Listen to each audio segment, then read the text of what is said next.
Mon mari contrôlait tout notre argent. Je suis restée silencieuse pendant des années, jusqu'au jour où j'ai vu une ligne sur le relevé bancaire qui m'a littéralement glacée. Mais avant d'en arriver là, je dois raconter comment je suis devenue une prisonnière financière dans ma propre maison. Je m'appelle Camille Rousseau, j'ai 34 ans, et pendant 7 ans j'ai été l'épouse parfaite. Celle qui souriait au fait, qui ne remettait jamais rien en question, qui faisait une confiance aveugle. Aujourd'hui, avec le recul, je comprends que ce n'était pas de la confiance. C'était de la peur déguisée en amour. Tout a commencé un jeudi pluvieux d'octobre, dans notre appartement du 11 arrondissement de Paris. J'étais dans la cuisine en train de préparer un bœuf bourguignon quand mon téléphone a vibré. Une notification de la banque. Normalement, je l'aurais supprimée sans même regarder. Théo s'occupait toujours des finances. « Tu n'as pas besoin de t'inquiéter de ça, mon amour », disait-il en m'embrassant le front. Je m'occupe de tout. Et je l'ai cru. Pendant 7 ans, je l'ai cru. Mais cet après-midi-là, quelque chose m'a poussé à ouvrir la notification. Peut-être était-ce la pluie qui frappait les fenêtres, créant cette atmosphère mélancolique qui te pousse à tout remettre en question. Peut-être était-ce le fait que Théo était encore parti plus tôt du travail, sans explication. Ou peut-être, au fond, savais-je déjà depuis longtemps que quelque chose n'allait pas. L'alerte indiquait. Virement de 2847 € effectué compte épargne famille. J'ai froncé les sourcils. Quel virement? Théo ne m'avait rien dit à ce sujet. J'ai ouvert l'application bancaire, saisi mon mot de passe, un mot de passe que j'utilisais à peine, et j'ai attendu que l'écran se charge. Mon cœur battait plus vite que d'habitude. L'écran a affiché le relevé. J'ai fait défiler vers le bas, passant devant les dépenses habituelles, Monoprix, 87,30 €. Pharmacie, 34,50 €. EDF pour la facture d'électricité, 156 €. Tout était normal. Et puis je l'ai vu. Une ligne. Une seule ligne qui a glacé mon sang. Virement Claire Beaumont 2847 €. Ma main s'est mise à trembler. Claire Beaumont. Je connaissais ce nom. Claire était l'assistante de Théo au cabinet d'avocat de l'avenue Montaigne. Une belle femme, aux cheveux blonds soigneusement décolorés, toujours impeccable dans ses tailleurs Chanel. J'ai pris une profonde inspiration. Il devait y avoir une explication. Peut-être s'agissait-il d'un prêt pour un projet du cabinet. Peut-être avait-elle des difficultés financières. Théo était généreux, toujours prêt à aider ses collègues. Mais 2847 €? Un montant aussi précis? J'ai continué à faire défiler le relevé. Et alors j'ai vu une autre ligne. Puis une autre. Et encore une autre. Virement Claire Beaumont 1230 € 18 septembre. Virement Claire Beaumont 3450 € 2 septembre. Virement Claire Beaumont 2100 € 15 août. Mon estomac s'est noué. 7 virements au cours des 3 derniers mois.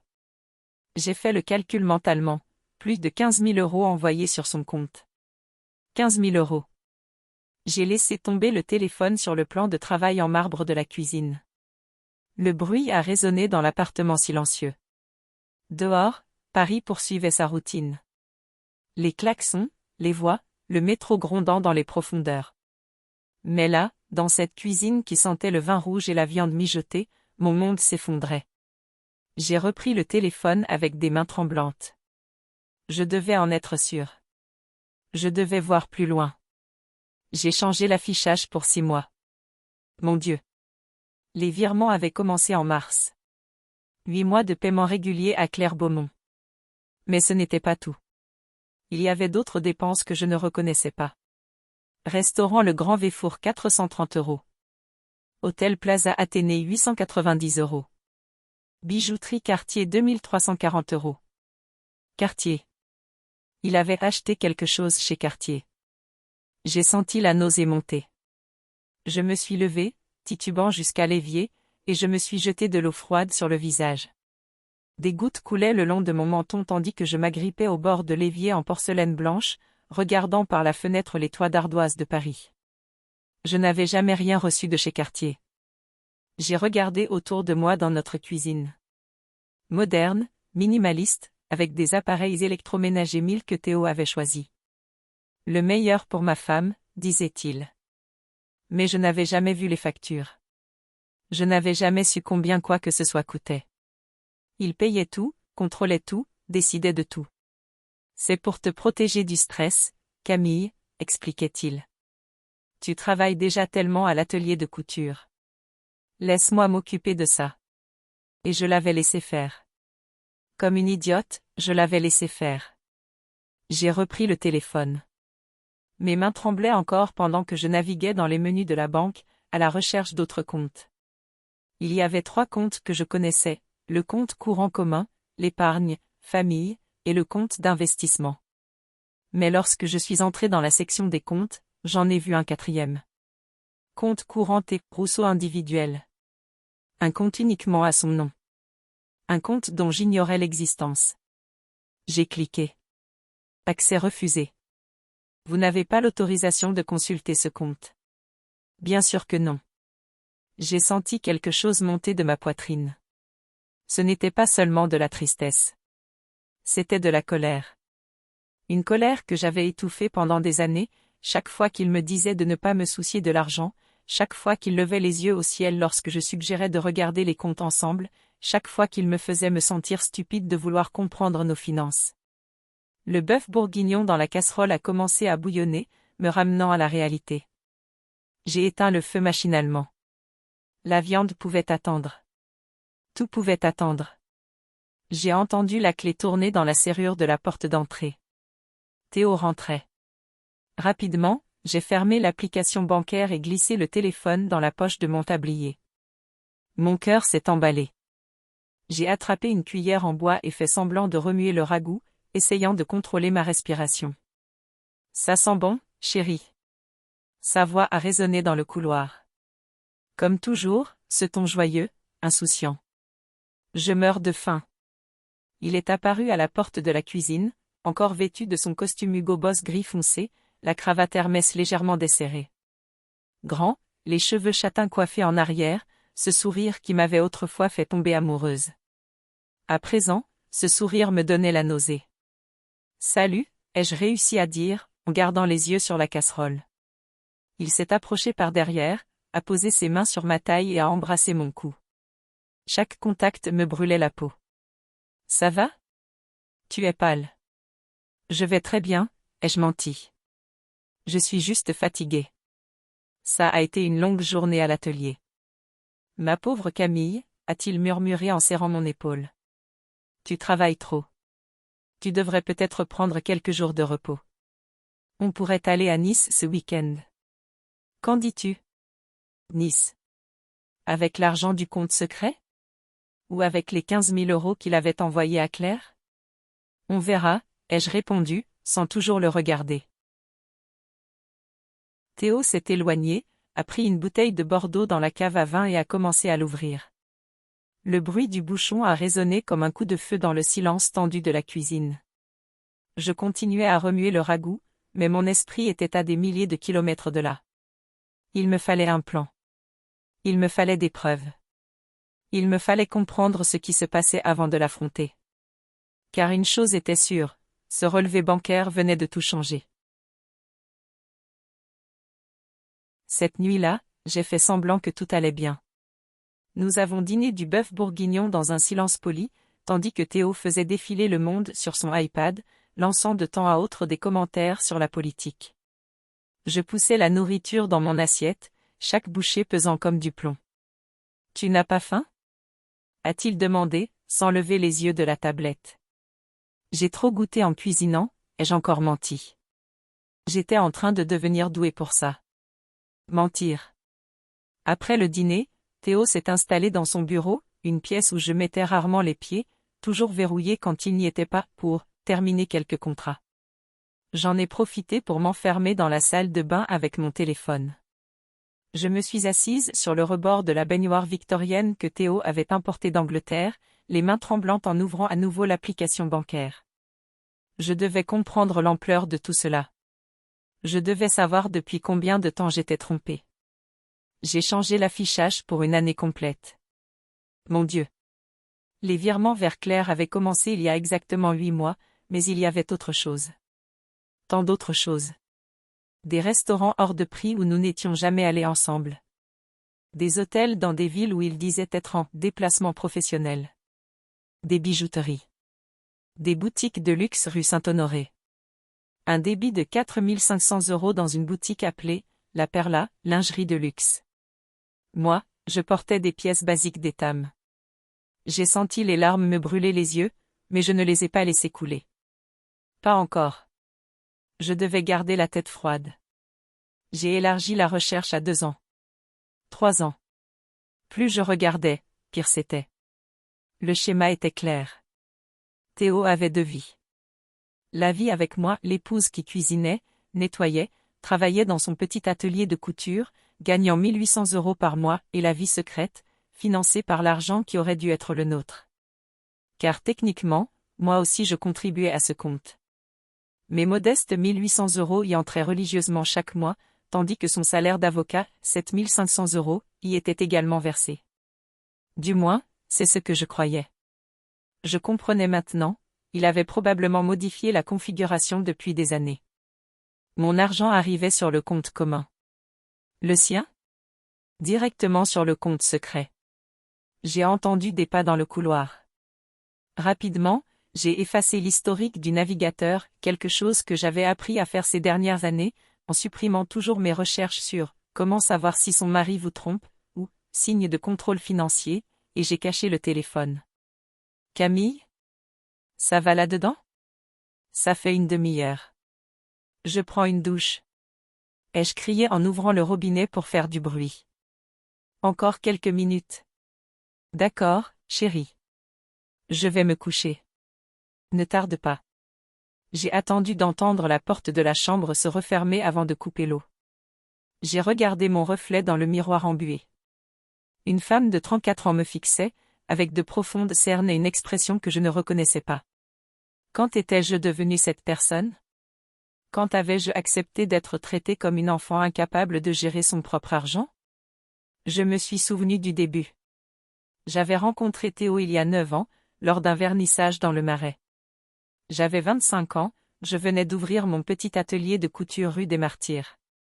Lui en avait 32, il était déjà un avocat établi. Nous avions parlé pendant des heures d'art, de Paris, de rêve. Il paraissait si sûr de lui. Si confiant. Si différent des garçons de mon âge qui vivaient encore chez leurs parents et n'avaient aucune direction dans la vie. Tu es spéciale, Camille, m'avait-il dit ce soir-là, en me tenant la main tandis que nous marchions le long de la Seine. Talentueuse, belle, pure. Tu mérites qu'on prenne soin de toi. Et moi, romantique idiote que j'étais, j'avais trouvé ça magnifique. Les premiers mois furent merveilleux. Des dîners dans des restaurants étoilés Michelin. Des week-ends à Deauville. Il payait tout, insistant sur le fait que c'était son plaisir de gâter sa petite amie. Je me sentais comme une princesse. Quand nous nous sommes mariés, 2 ans après notre rencontre, il a proposé. On met tout en commun. Un seul compte. Le mariage, c'est un partenariat, non? J'ai accepté. Bien sûr que j'ai accepté. Après tout, il gagnait 4 fois plus que moi. Il était logique qu'il gère. Mais peu à peu, si peu à peu que je ne m'en rendais presque pas compte, il a commencé à prendre toutes les décisions. Quel appartement louer? Quels meubles acheter? Où voyager? Comment dépenser chaque euro? Laisse-moi faire, chérie. Tu n'as pas besoin de te stresser avec ça. Au début, cela ressemblait à de l'attention. De la protection. De l'amour. À quel moment cela a-t-il commencé à ressembler à du contrôle? Peut-être quand j'ai suggéré d'acheter un canapé moins cher et qu'il a levé les yeux au ciel. Tu n'y connais rien en investissement, Camille. La qualité coûte cher, mais elle dure. Ou quand j'ai voulu voir le relevé bancaire et qu'il a soupiré, impatient. Pourquoi veux-tu te soucier de ça? Tout va bien. Fais-moi confiance. Ou quand j'ai évoqué l'idée d'ouvrir un compte épargne séparé pour les urgences et qu'il a froncé les sourcils. Séparé? Pourquoi? Tu ne me fais pas confiance? C'est insultant, Camille. Et je me suis tue. À chaque fois, je me suis tue. Parce qu'il avait toujours une explication logique. Parce qu'il était l'avocat, l'intelligent, celui qui comprenait l'argent. Et moi, je n'étais que la couturière. Il n'a jamais prononcé ces mots exactement. Mais c'était implicite. Dans chaque soupir quand je posais des questions. Dans chaque regard condescendant quand je suggérais quelque chose. Dans chaque « laisse-moi faire » qui réduisait ma voix au silence. Je me suis rappelé la dernière fois que j'avais essayé de questionner. Il y a 6 mois. J'avais vu un débit étrange sur le relevé, 800 € dans un restaurant que je ne reconnaissais pas. Théo, c'est quoi ce débit chez l'Ambroisie?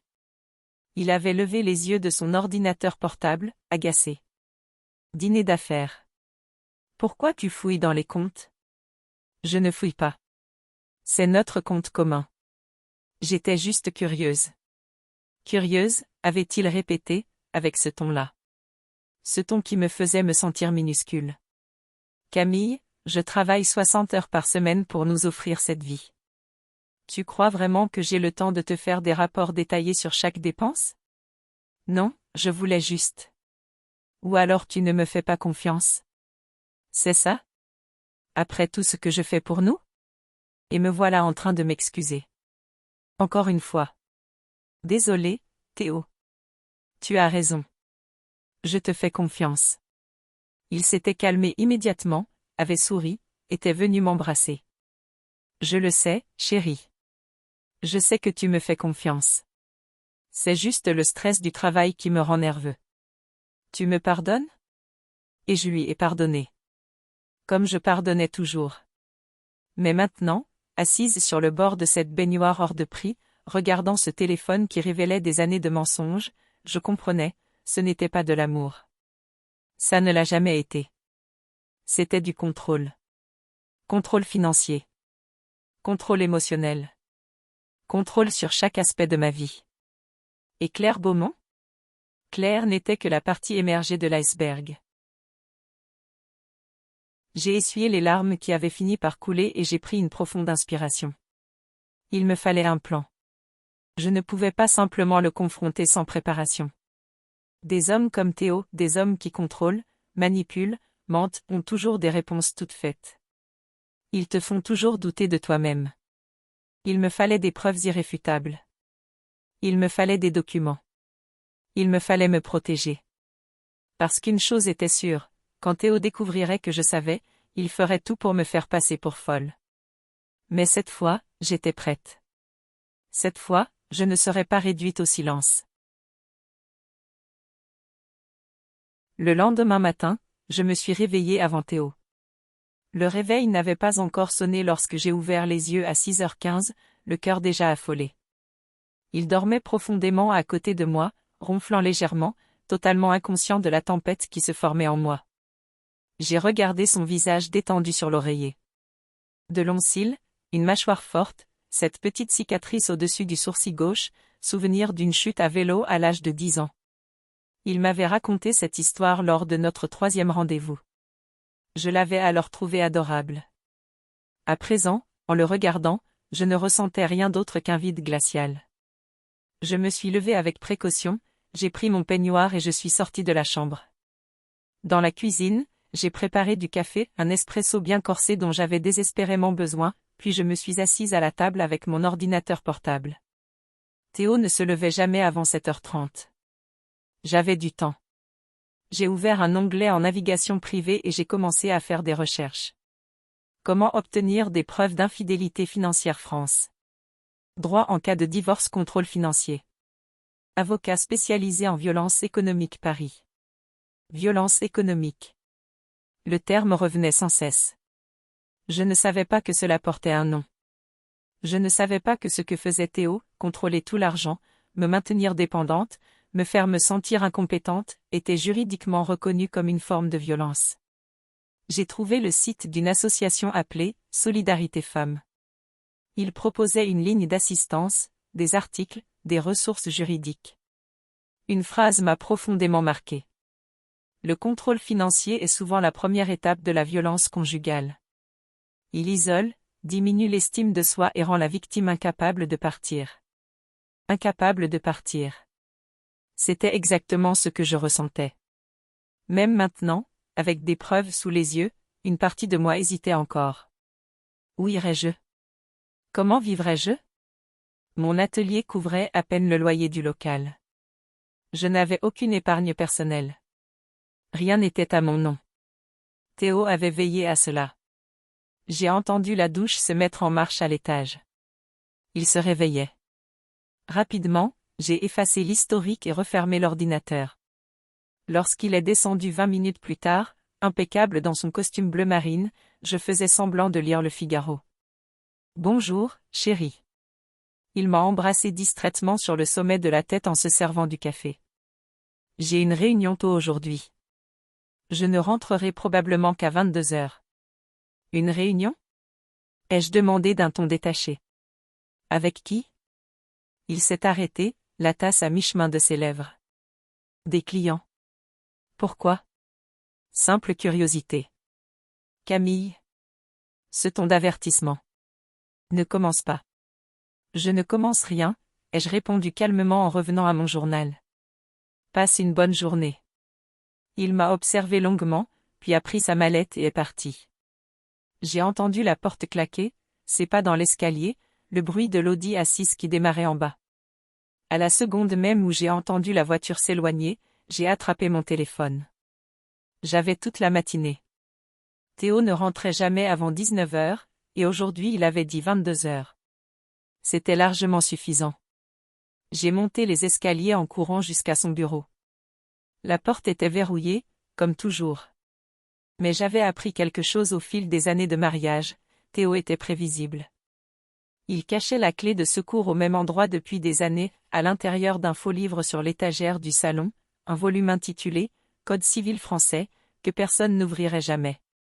J'ai pris la clé, les mains tremblant tellement que j'ai failli la laisser tomber. Respire, Camille. Respire. La porte s'est ouverte dans un léger clic. Le bureau de Théo était masculin, minimaliste. Un bureau en acajou, une chaise en cuir, des étagères remplies de codes juridiques et d'ouvrages de droit commercial. Au mur, des diplômes encadrés de la Sorbonne et des photos de lui serrant la main de personnes importantes. Aucune photo de nous. Je me suis assise dans son fauteuil, chose que je n'avais jamais faite, et j'ai allumé l'ordinateur. Il me fallait le mot de passe. J'ai essayé sa date de naissance. Refusé. Notre date de mariage. Refusé. 3 tentatives avant le blocage. J'ai réfléchi. Théo était méthodique, arrogant. Quel mot de passe aurait-il choisi? J'ai essayé, Rousseau 2017, l'année où il avait été promu associé. L'écran s'est déverrouillé. Mon cœur s'est emballé. J'étais entré. J'ai ouvert le gestionnaire de fichiers. Des dossiers, encore des dossiers. Clients, contrats, impôts, et un dossier simplement nommé « personnel ». J'ai cliqué. À l'intérieur, des sous-dossiers. Assurance, investissement, propriété. Propriété? J'ai ouvert. 3 fichiers PDF. Des actes notariés. Le premier concernait notre appartement actuel. Une location à 2 400 € par mois dans le 11 arrondissement, à son nom. Le deuxième était une maison. Une maison à Fontainebleau, à 55 km de Paris. Achetée il y a 2 ans pour 380 000 €. Entièrement payée. Au nom de Théo Rousseau. J'ai eu le souffle coupé. Il avait acheté une maison sans jamais m'en parler? J'ai ouvert le 3e document. Un appartement à Lyon. 250 000 €. Acheté il y a 3 ans. Théo possédait 2 biens immobiliers dont j'ignorais totalement l'existence. Des propriétés valant ensemble plus d'1 demi-million d'euros. Pendant que je me sentais reconnaissante qu'il m'autorise à vivre dans un appartement loué convenable. J'ai continué à fouiller. J'ai trouvé des relevés de comptes bancaires, non seulement le compte secret que j'avais déjà vu, mais 3 autres encore. Un au Crédit Agricole, un à la Société Générale, un à la BNP Paribas. Soldes totaux? Plus de 340 000 €. 340 000 €. Et moi, son épouse depuis 7 ans, je vivais avec 200 € en poche par mois. Mon argent de poche, pour les dépenses personnelles. J'ai ouvert sa messagerie électronique. Je savais que c'était risqué, s'il avait des notifications sur son téléphone, mais je devais voir. La boîte de réception s'est chargée. Des messages de clients, de collègues, des newsletters, et là, au milieu, des emails de Claire. J'ai cliqué sur le plus récent, datant de 3 jours. Mon amour, merci pour le dîner d'hier. C'était parfait, comme toujours. J'ai tellement hâte d'être au week-end à Deauville. J'ai réservé cet hôtel que tu adores, le Royal Barrière. Chambre 408, notre suite porte-bonheur envoyant un baiser je t'aime, c'est la date du week-end qu'il avait mentionné la veille. Nice, avait-il dit. Il voulait m'emmener à Nice. Mais il allait à Deauville. Avec Claire. J'ai fait défiler vers le bas. Des mois de mai. Des photos intimes que je n'ai pas eu le courage de regarder entièrement. Des déclarations d'amour. Des projets d'avenir. Et puis j'ai trouvé un email qui a glacé mon sang. Daté de 2 mois plus tôt, adressé à un avocat spécialisé en divorce. Objet, consultation confidentielle. Je l'ai ouvert avec des doigts tremblants. Maître Dubois. Comme convenu lors de notre échange téléphonique, je souhaiterais connaître mes options si je décide de divorcer de mon épouse actuelle. Les biens sont tous à mon nom personnel. Elle contribue très peu aux dépenses du foyer, plus ou moins 1800 € mois, tandis que mes revenus sont significativement plus élevés, 7500 € mois plus bonus. Question. Comment protéger mes actifs en cas de divorce? Aurait-elle droit à une pension alimentaire? Combien de temps dure la procédure en l'absence de contestation? La situation est délicate. Je prévois de me remarier dès que possible. Cordialement. Théo Rousseau. J'ai relu 3 fois pour être certaine de bien comprendre. Théo préparait son divorce avec moi. Il consultait des avocats pour savoir comment me laisser sans rien. Il voulait épouser Claire. Et je n'en savais rien. Une nausée violente est montée. J'ai couru dans sa salle de bain et j'ai vomi. Je suis restée là, tremblante, serrant la cuvette des toilettes, les larmes coulant enfin sans retenue. 7 ans. 7 ans de ma vie consacrée à cet homme. À cuisiner ses plats préférés. À repasser ses chemises. À annuler des rendez-vous quand il avait besoin de moi. À le croire quand il disait qu'il m'aimait. Et il planifiait de me jeter comme un déchet. Mais alors, quelque chose a changé. La tristesse a commencé à se transformer. En colère. En détermination. Je me suis essuyé la bouche, j'ai lavé mon visage et je suis retourné dans le bureau. Si Théo voulait jouer à ce jeu, j'allais jouer moi aussi. Mais selon mes propres règles. J'ai passé les 3 heures suivantes à tout photographier. Chaque document, chaque relevé, chaque email. J'ai créé un dossier sur mon Google Drive, un compte qu'il ne connaissait pas, et j'y ai tout téléchargé.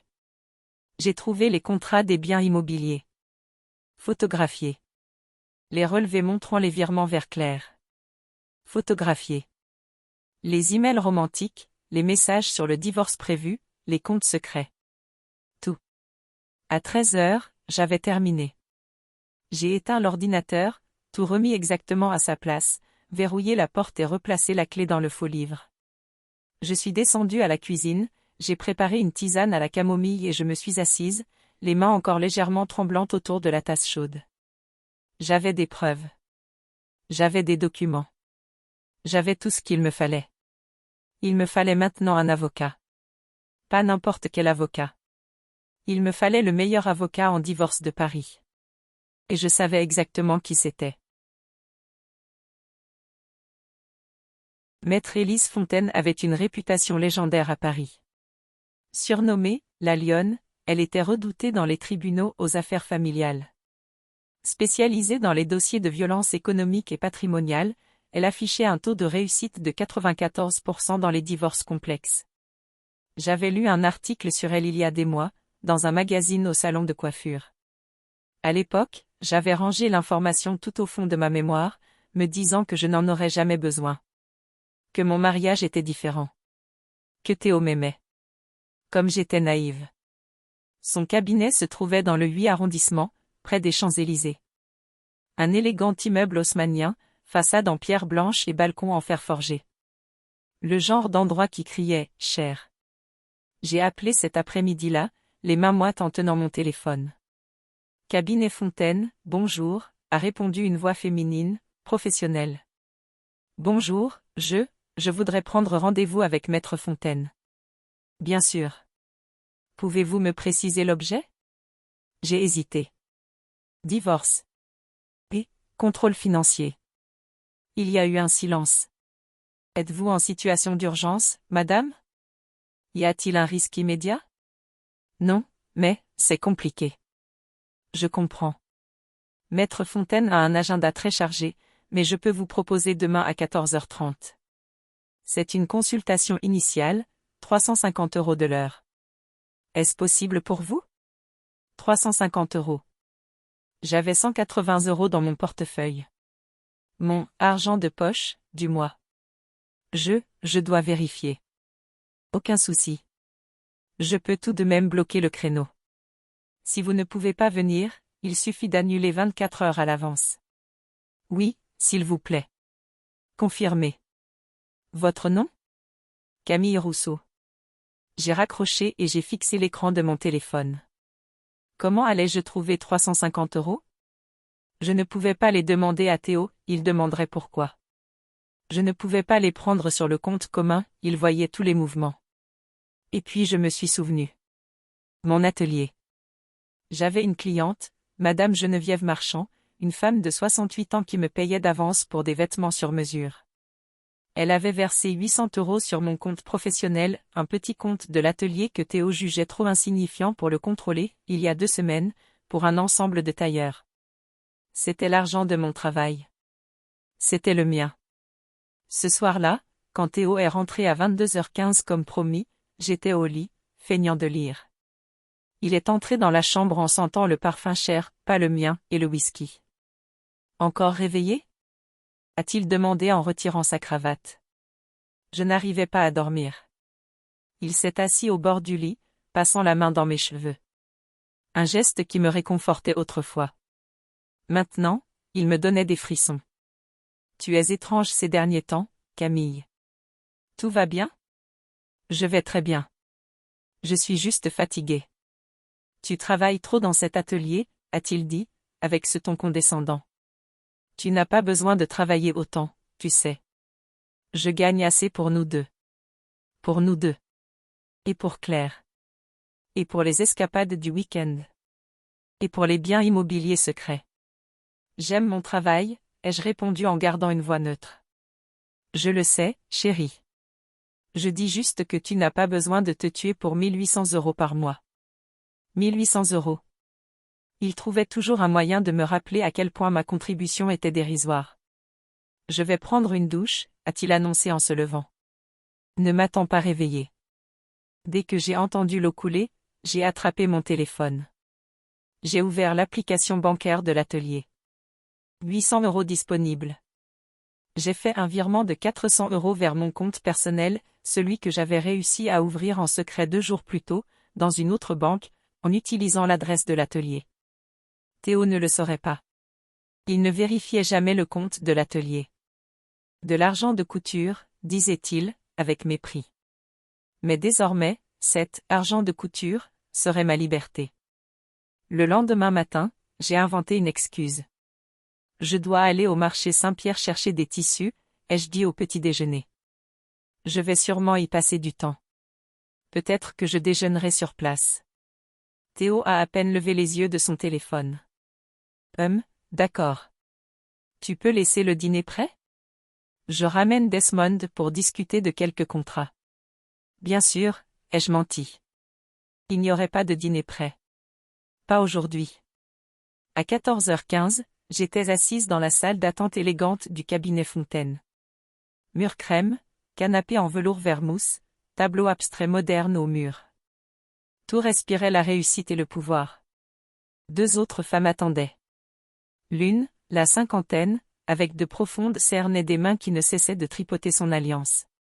L'autre, plus jeune que moi, enceinte, fixant le vide avec une expression absente. Nous étions toutes là pour les mêmes raisons. Des hommes qui mentaient. Des hommes qui contrôlaient. Des hommes qui détruisaient. Madame Rousseau? Une jeune assistante est apparue. Maître Fontaine va vous recevoir.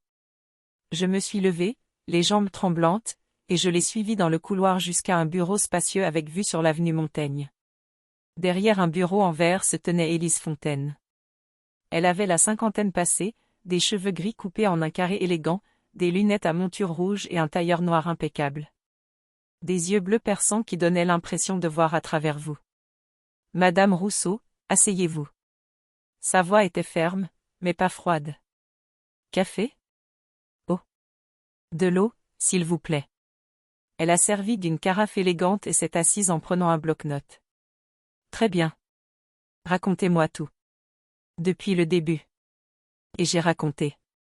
Tout s'est déversé, comme un barrage qui cède. 7 ans de contrôle.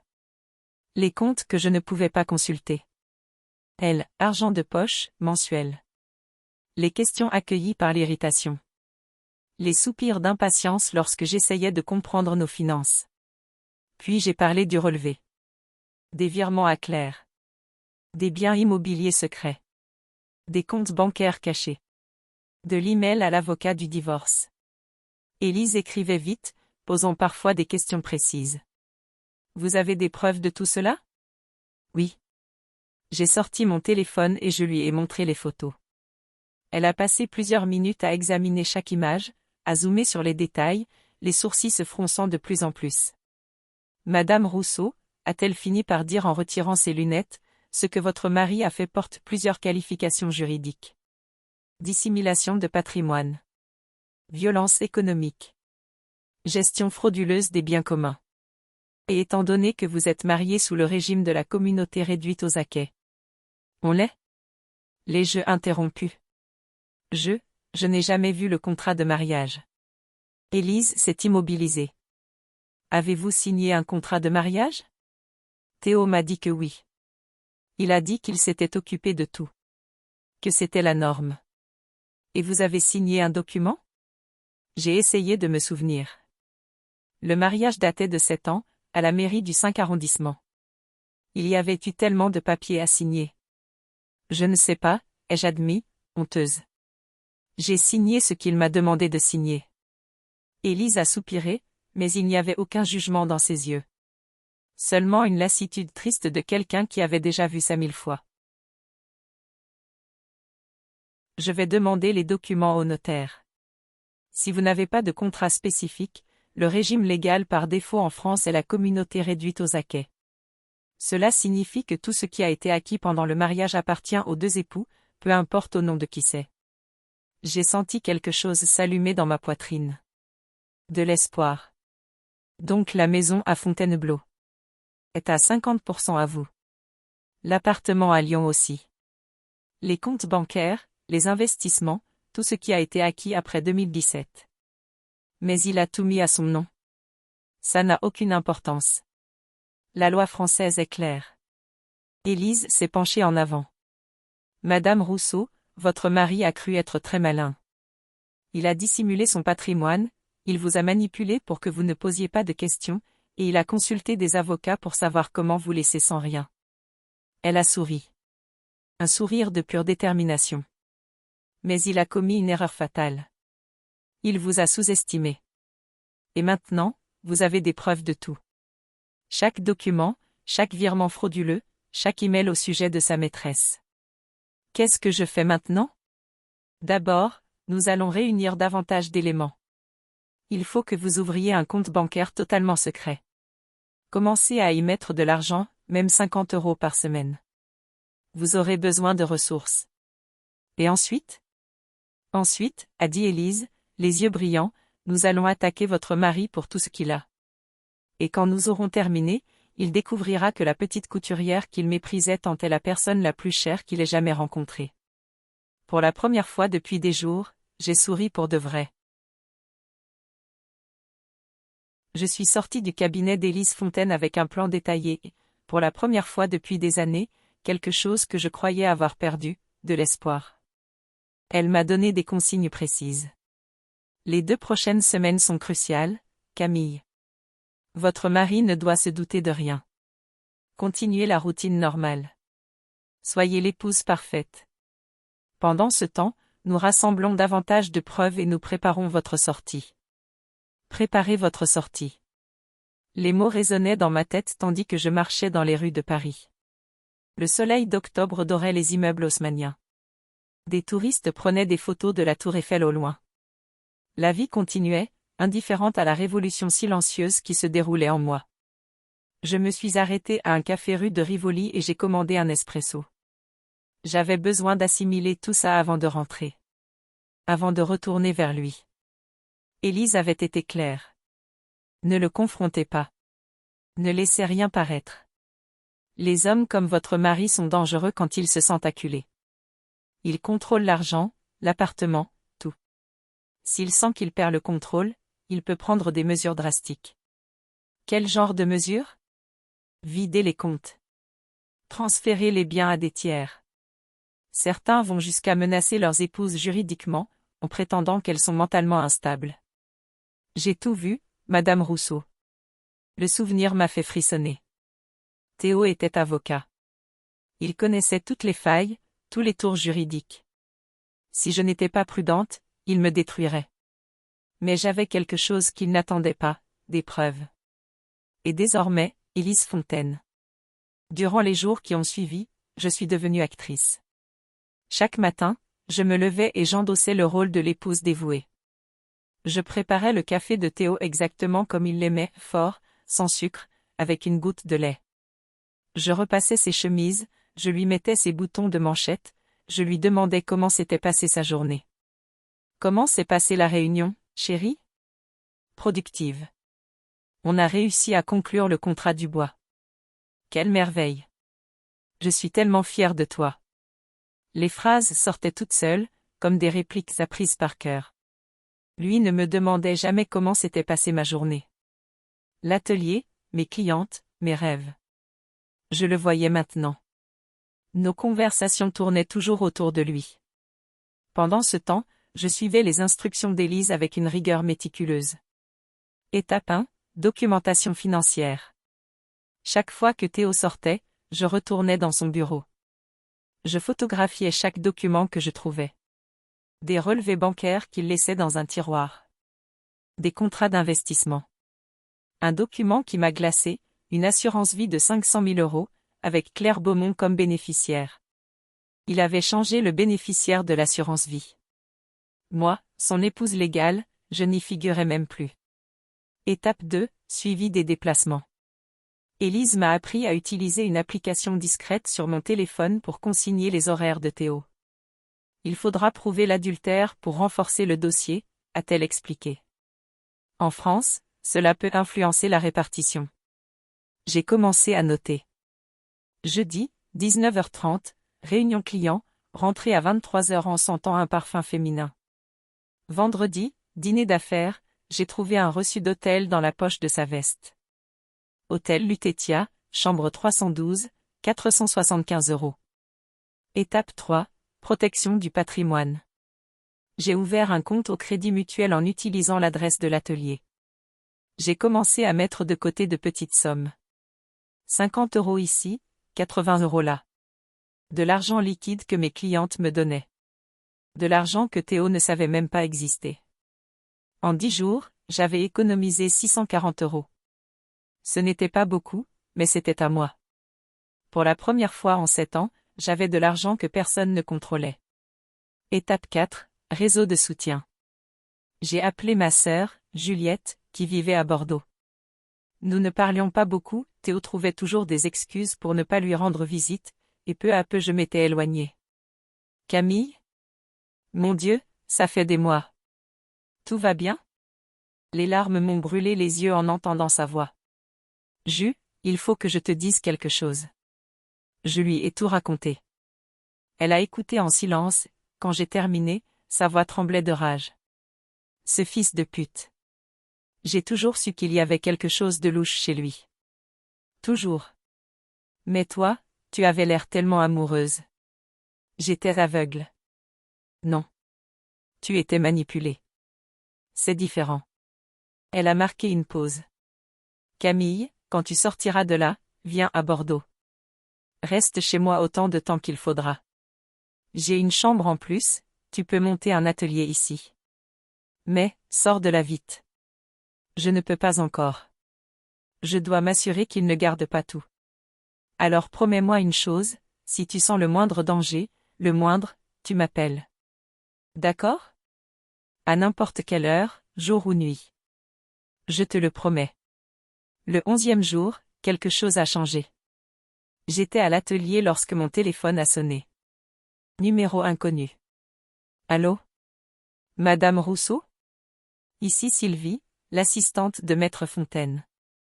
Nous avons obtenu des informations importantes. Pouvez-vous venir au cabinet aujourd'hui même? Qu'est-ce qui se passe? Je préfère ne pas en parler au téléphone. À 18 heures? J'y serai. Je suis arrivée 15 minutes en avance. Élise m'a reçue avec une expression grave. Asseyez-vous, Camille. Nous avons découvert quelque chose de compliqué. Mon estomac s'est noué. Quoi? Elle a tourné l'écran de l'ordinateur vers moi.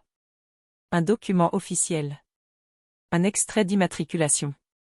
Votre mari a créé une SARL, une société à responsabilité limitée, il y a 6 mois. Nom commercial, Rousseau Conseil.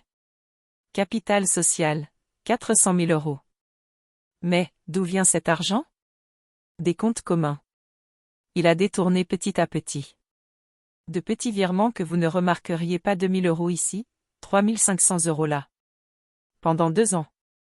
400 000 euros. Détournés de nos comptes. De notre argent. Et il y a pire encore, a poursuivi Élise. Les biens de Fontainebleau et de Lyon? Il les a transférés à cette société la semaine dernière. Techniquement, ils ne sont plus à son nom en tant que personne physique. Il a le droit de faire ça? Pas légalement.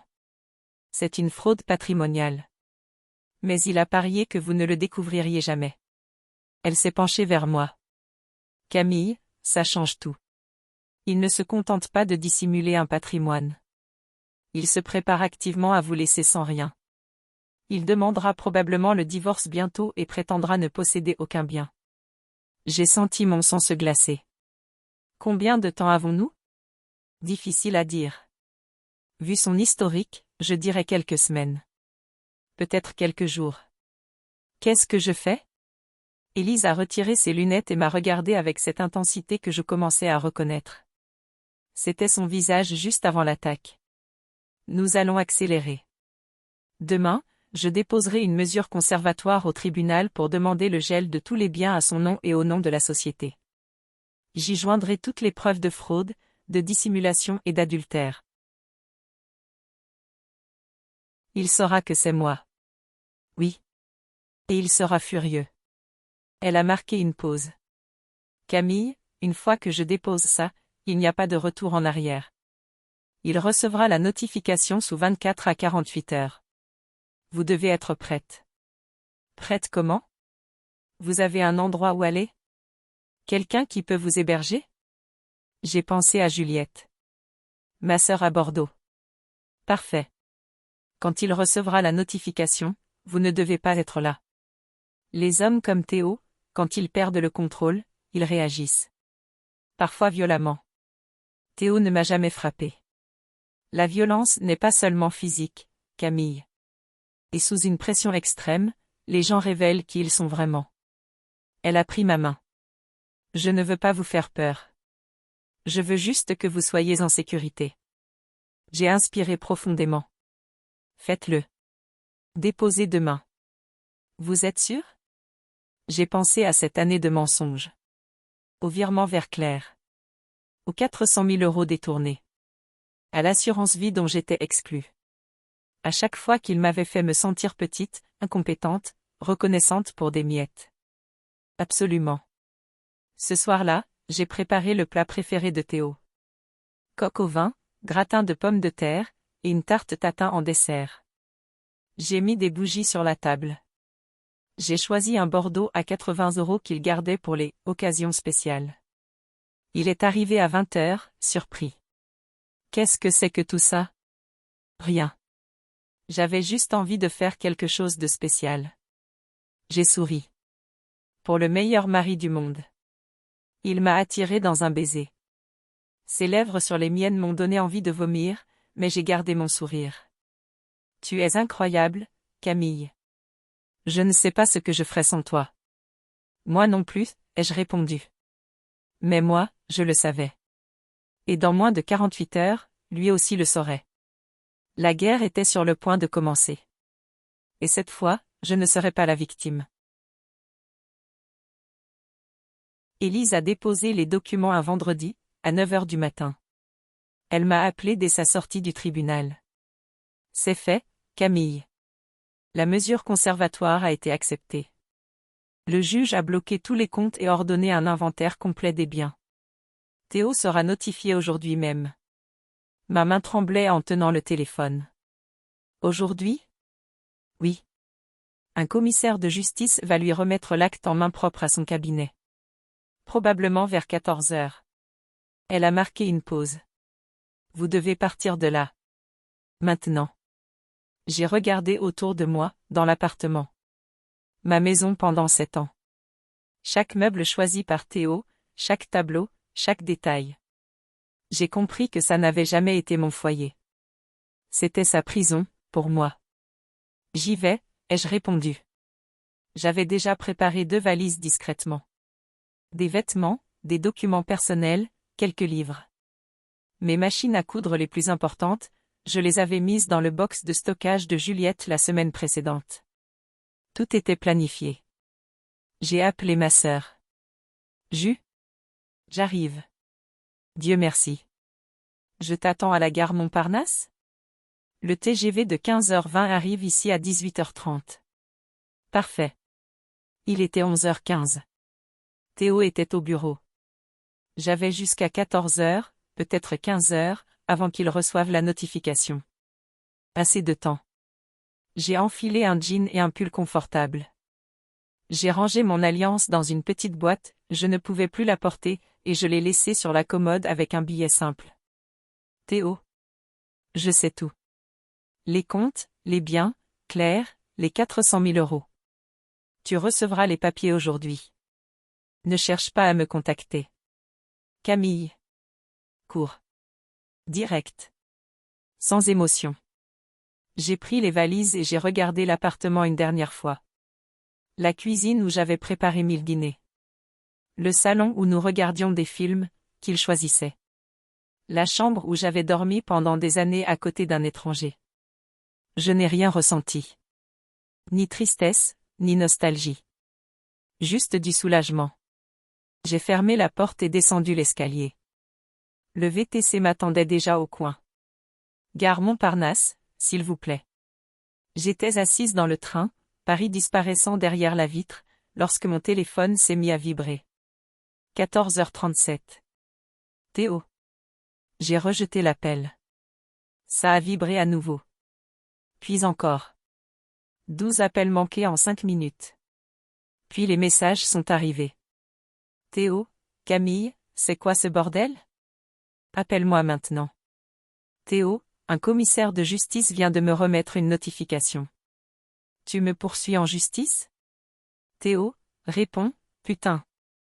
Théo, tu n'as pas le droit de faire ça. Je suis le seul qui travaille vraiment dans cette famille. Théo, tout ce que j'ai, je l'ai construit. Tu n'as contribué à rien. Théo, Camille, si tu reviens maintenant, on peut parler. J'oublie tout ça. Théo, réponds. Chaque message révélait davantage l'homme réel derrière le masque. La rage. Le mépris. Le sentiment de propriété qu'il avait sur moi. J'ai bloqué le numéro. Élise m'avait prévenu. Ne répondez pas. Tout ce que vous direz pourra être utilisé contre vous. Laissez-moi gérer. Les messages ont continué à arriver depuis d'autres numéros. Il appelait depuis d'autres téléphones. Du cabinet. De collègues. Même de Claire, l'ironie en était presque comique. Je les ai tous bloqués. À 16h, Élise m'a envoyé des captures d'écran de sa correspondance avec l'avocat de Théo.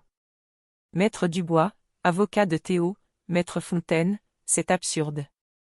Mon client souhaite régler cela à l'amiable. Élise, votre client a transféré 400 000 € dans une société créée en secret, a dissimulé 2 biens immobiliers et entretient une maîtresse avec de l'argent relevant de la communauté. Rien de tout cela n'est amiable. Maître Dubois, ce sont des accusations graves. J'espère que vous avez des preuves. Élise, j'ai 347 pages de preuves. Vous les voulez par email ou vous préférez la surprise au tribunal? J'ai souri en lisant ça. Élise était une guerrière. Je suis arrivée à Bordeaux à la tombée du soir. Juliette m'attendait sur le quai, et quand elle m'a vue, elle a couru pour me serrer dans ses bras. Ma petite sœur, a-t-elle murmuré en me tenant fort. Tu es en sécurité maintenant. Je me suis effondrée. Là, dans ses bras, au milieu de la gare avec des gens qui passaient tout autour, j'ai enfin tout laissé sortir. 7 ans de douleur, d'humiliation, de contrôle. J'ai pleuré jusqu'à ne plus avoir de larmes. Viens, a-t-elle dit doucement en prenant l'une de mes valises. On rentre.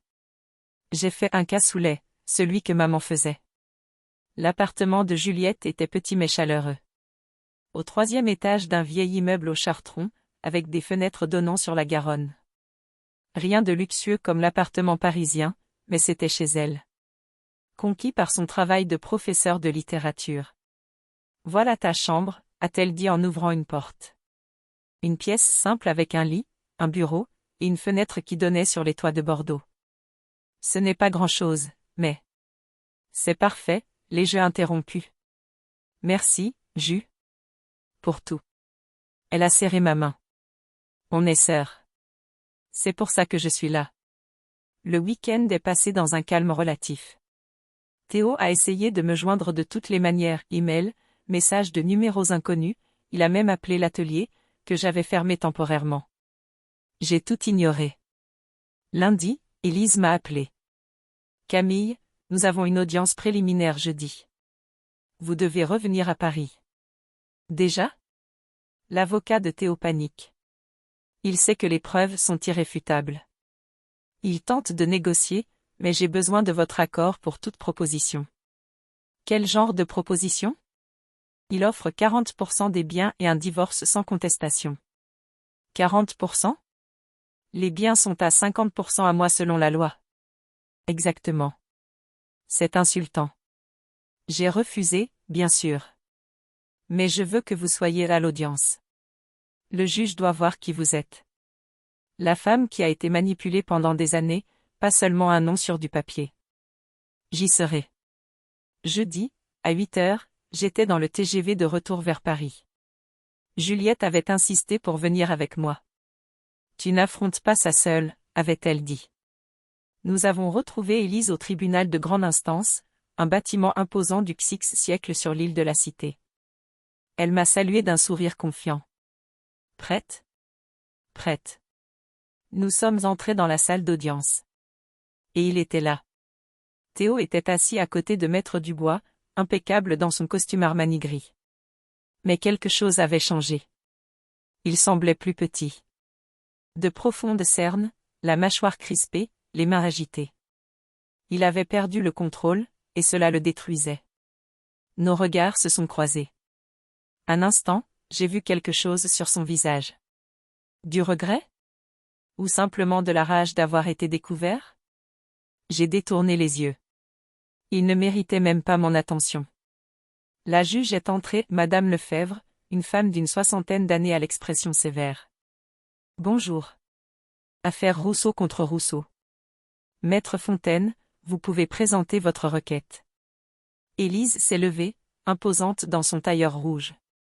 Madame la Présidente, cette affaire est un exemple classique de violence économique et de fraude patrimoniale. Pendant les 40 minutes qui ont suivi, elle a présenté les preuves. Chaque relevé bancaire. Chaque virement à clair. Les biens dissimulés. La société créée en secret. Les 400 000 € détournés. Le visage de la juge se durcissait à chaque page. Maître Dubois a tenté de se défendre. Madame la Présidente, mon client est un professionnel accompli. Il est naturel qu'il gère des investissements. Des investissements? l'a interrompu la juge.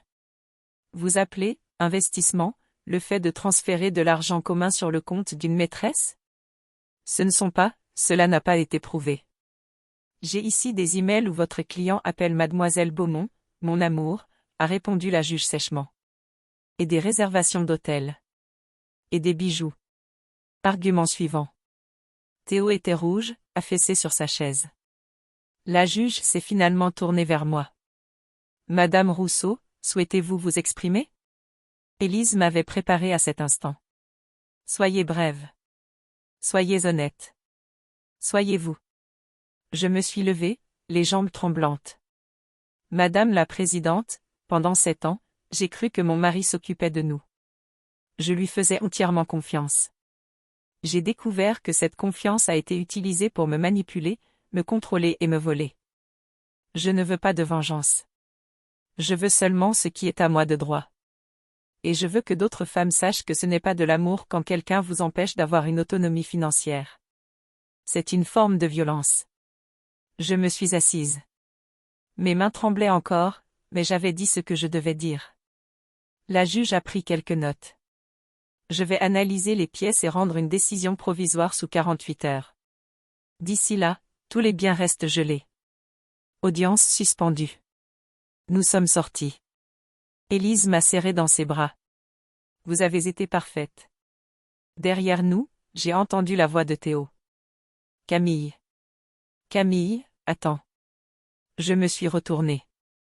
Il était debout dans le couloir, seul. Maître Dubois était parti. On peut parler? 5 minutes? J'ai regardé Élise. Elle a acquiescé légèrement. Je peux rester là. Ce n'est pas nécessaire, ai-je répondu. Puis j'ai regardé Théo. Parle. Il s'est approché, en gardant ses distances. J'ai tout gâché. Je le sais. Tu as raison d'être furieuse. Je ne suis pas furieuse, Théo. Je suis déçue. Et libre. Claire était une erreur. Je n'ai jamais voulu te faire du mal. Ce n'était pas seulement Claire. C'était 7 ans de mensonges. De me faire me sentir petite. De contrôler chaque aspect de ma vie. Je voulais juste te protéger. Non, les jeux coupés. Tu voulais me contrôler. Ce n'est pas la même chose. Il est resté silencieux. Adieu, Théo, ai-je dit en me tournant pour partir. Camille, sa voix s'est brisée. Je t'aimais. Vraiment. Je me suis arrêtée. Sans me retourner, j'ai répondu. Non. Tu aimais me posséder. Ce n'est pas la même chose.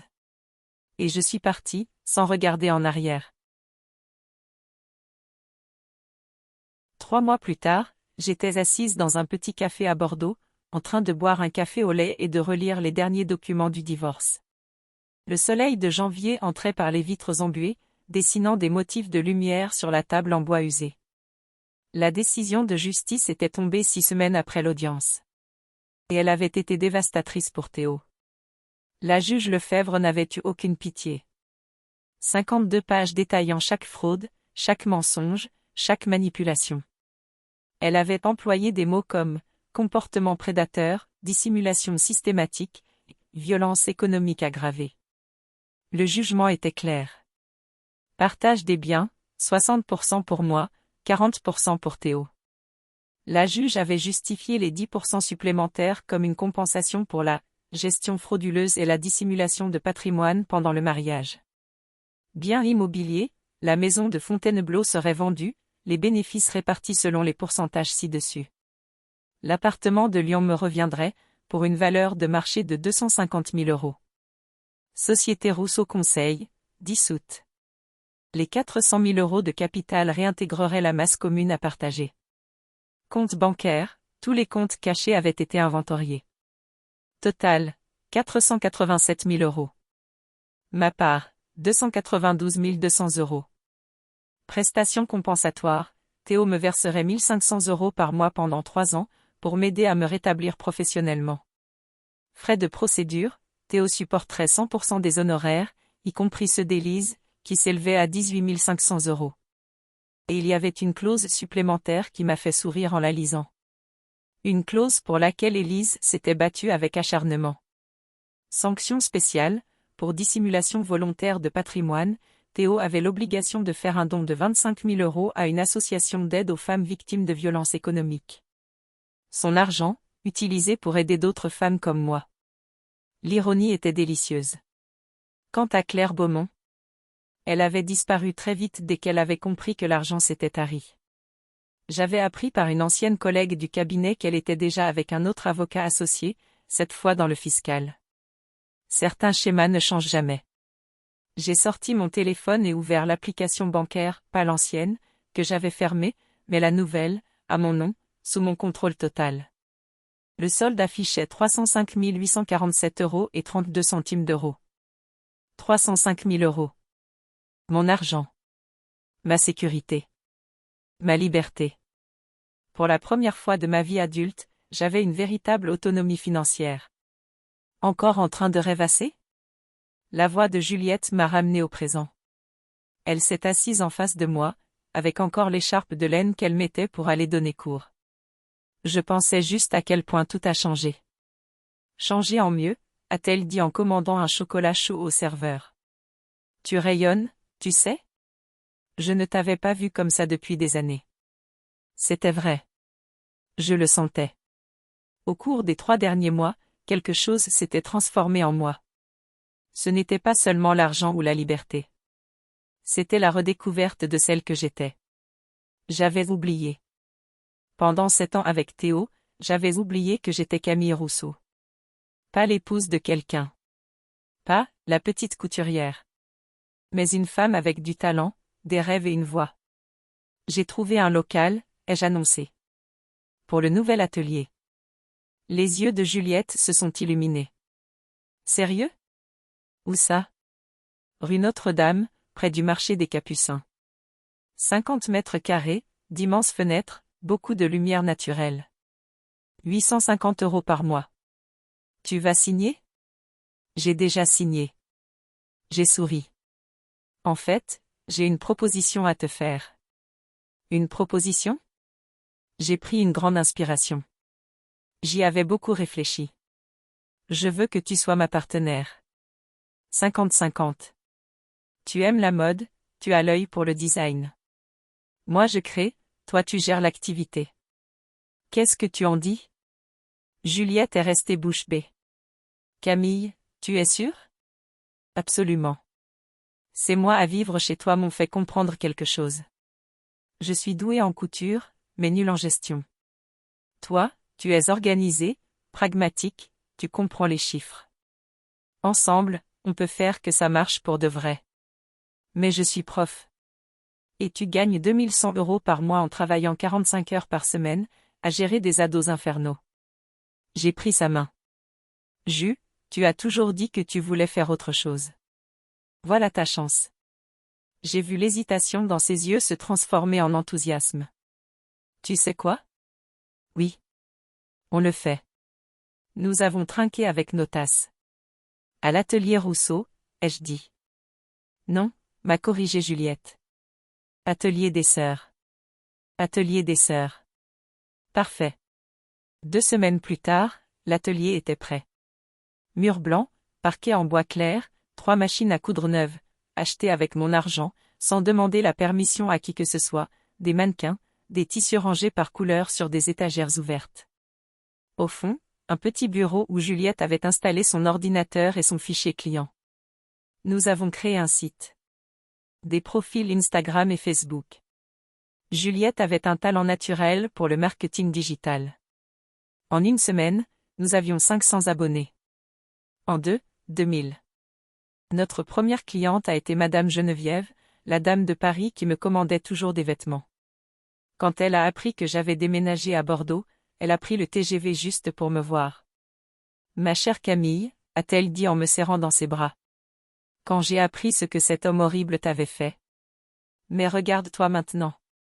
Tu rayonnes. Elle a commandé 3 ensembles de tailleurs. 2400 €.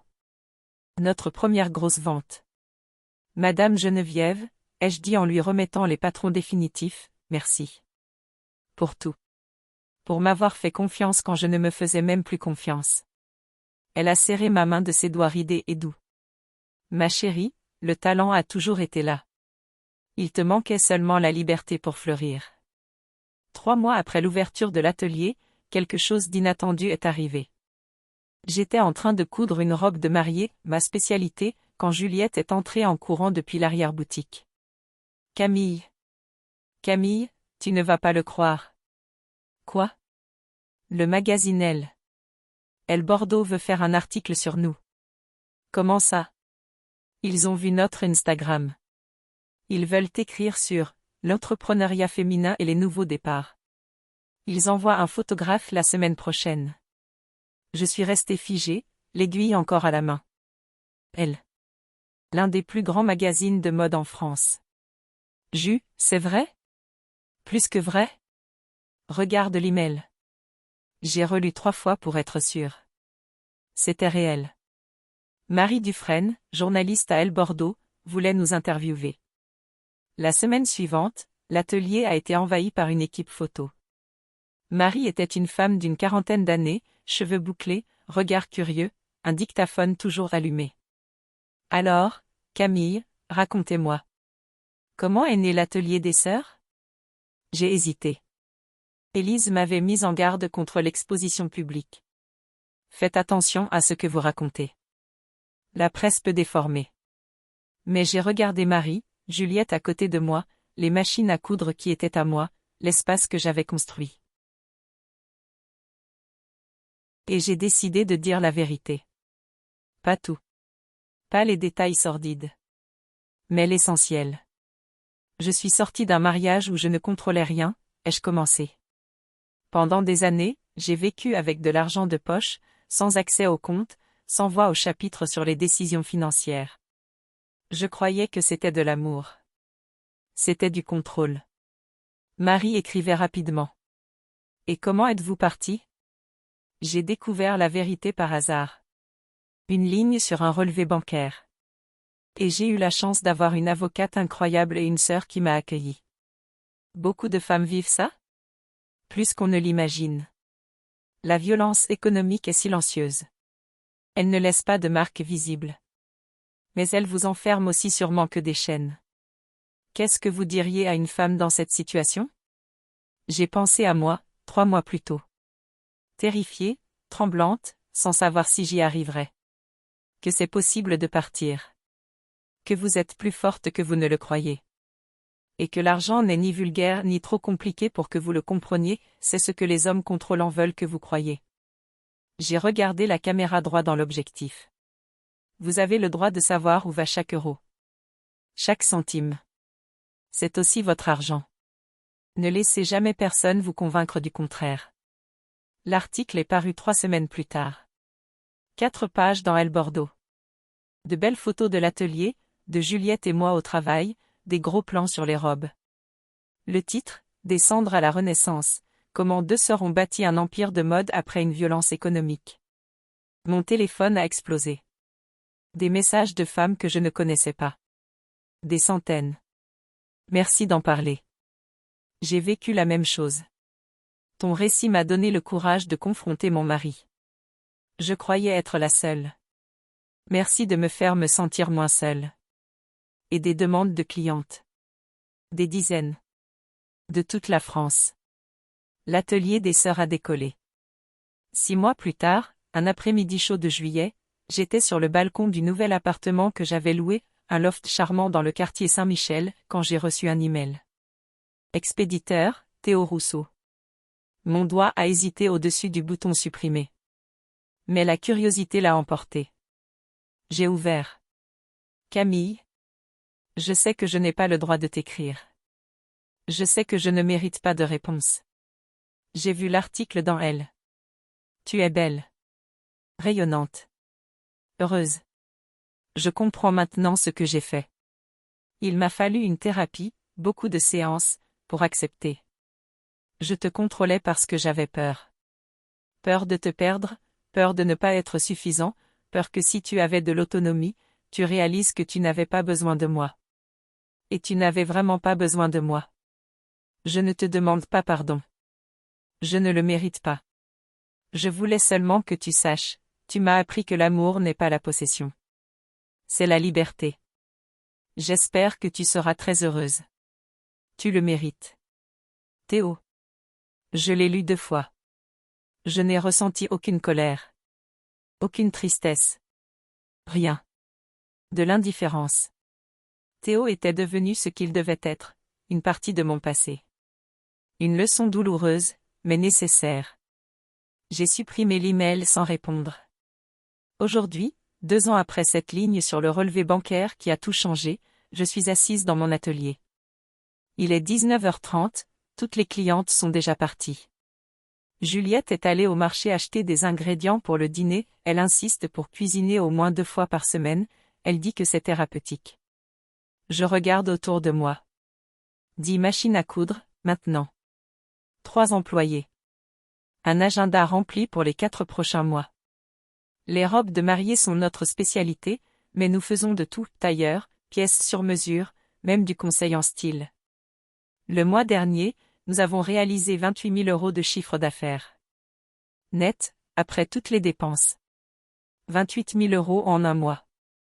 Plus que ce que Théo gagnait. Ce n'est pas une question d'argent. Ça ne l'a jamais été. C'est ce que l'argent représente, le choix, l'autonomie, la liberté.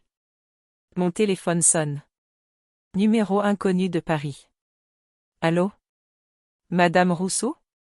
Ici Céline Moreau, de la Maison Dior. Nous avons vu votre travail dans Elle et nous aimerions discuter d'une possible collaboration. Je souris. Il y a 2 ans, j'étais une femme qui vivait avec 200 € d'argent de poche par mois, avec peur de questionner, peur de rêver. Aujourd'hui, je suis une chef d'entreprise. Une sœur. Une survivante. Et je ne fais que commencer. Si vous écoutez cette histoire et que vous vous y reconnaissez, si vous vivez avec un argent de poche, si vous n'avez pas accès au compte bancaire, si votre partenaire vous fait vous sentir incompétente face à l'argent, sachez une chose, ce n'est pas de l'amour. C'est du contrôle. Vous avez le droit de savoir où va chaque euro que vous gagnez ensemble. Vous avez le droit d'avoir vos propres comptes. Vous avez le droit de dire non. Partir n'est pas facile. Je le sais. Mais c'est possible. Cherchez de l'aide. Il existe des avocats spécialisés dans la violence économique. Il existe des associations de soutien. Il existe des sœurs, des amis, des personnes qui vous aiment réellement. Et vous êtes plus forte que vous ne l'imaginez. Croyez-moi. Je le sais. Vous avez aimé cette histoire? De quelle ville nous écoutez-vous? Laissez-le en commentaire. Et si cette histoire vous a touché, partagez-la. Elle peut être exactement ce dont quelqu'un a besoin aujourd'hui. Si cette histoire vous a plu, vous pouvez me soutenir en envoyant un super thanks afin que je puisse continuer à proposer d'autres récits inspirants comme celui-ci. Merci pour votre soutien bienveillant. J'attends vos commentaires. À l'écran, vous pouvez découvrir 2 nouvelles histoires que je vous recommande. Il y en a beaucoup d'autres sur la chaîne. N'oubliez pas de vous abonner. À la prochaine histoire, avec amour et respect.